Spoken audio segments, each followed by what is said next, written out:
Ég heiti Tara Tjörðardóttir og þetta fyrsta bókin sem ég gef út. Þetta ljóðabókin Öll orðin sem ég fann. Þessi bók byggð á andlegu ferðalagi sem ég fór í byrjun ársins 2019 þegar að sálfræðingurinn minn sagði ég væri ástsjúk. Ég fór að skoða öll ástarsambönd sem ég hef verið í og öll ástarsamskipti og ég var svona að skrifa og leita af lærdómnum. Af því að mér langaði einn daginn að geta átt í heilbrigðu ástarsambandi við ástina. Bókin skiptist upp í 6 kafla og hver fjallar stað í ferli ástarinnar. Fyrsti kafli flugið og það leiðin að ástinni, annar kafli skýin þegar þú ert uppi í skýjunum, svo ástfangin. Fallið, 3. kafli niður ástinni, brotlendingin í 4. kafli þegar ástarsorgin á sér stað. Jörðin svona þegar þú sérð allt bara frekar skýrt og svo vöxturinn og það rauninni allur fjársjóðurinn sem við höfum fundið á leiðinni.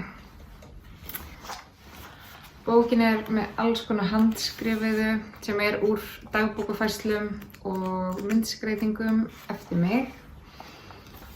Sum ljóðin mjög stutt og önnur lengri. Þetta alls konar, þetta 256 blaðsíður af alls konar skemmtilegum. Ég gef þessa bók út sjálf en í rauninni gef ég hana út með hjálp Instagram fylgjenda minna af því að ég sagðist að vera með forsölu þar á bókinni sem gerði mig kleift að prenta hana og koma henni út. Þó þessi ástarljóðabók þá þetta rosalega mikið bara hvað ástin og þau samskipti hafa kennt mér á lífið og hvað við getum lært bara okkur og lífið í gegnum aðra og í gegnum ástina. Ég ætla að byrja að lesa ljóð sem útskýrir svolítið hvaða stað ég var á þegar ég byrjaði að skrifa bókina. Allt breyttist, augnablikið þegar ég áttaði mig á ég elskaði þig ekki fyrir þig heldur elskaði bara hversu heitt þú elskaði mig. Það var eins og að vera runnið af mér og ég get ekki kysst þig edrú. Ég elskaði þig þangað til ég vissi betur.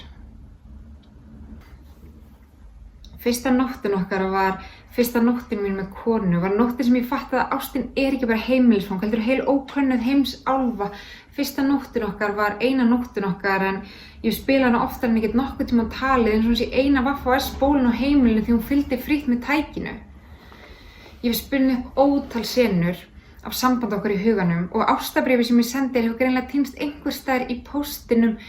Ef ég geti beðið tímanum greiða myndi ég beðið þig sem vin ef við hefum ekki óvart átt þessa nótt sem síðan þá hefur endurtekið opnað og ávarpað sem engin verkefni virka á fyrsta nóttin okkar. Eina nóttin okkar var einni nóttu og mikið. Takk fyrir.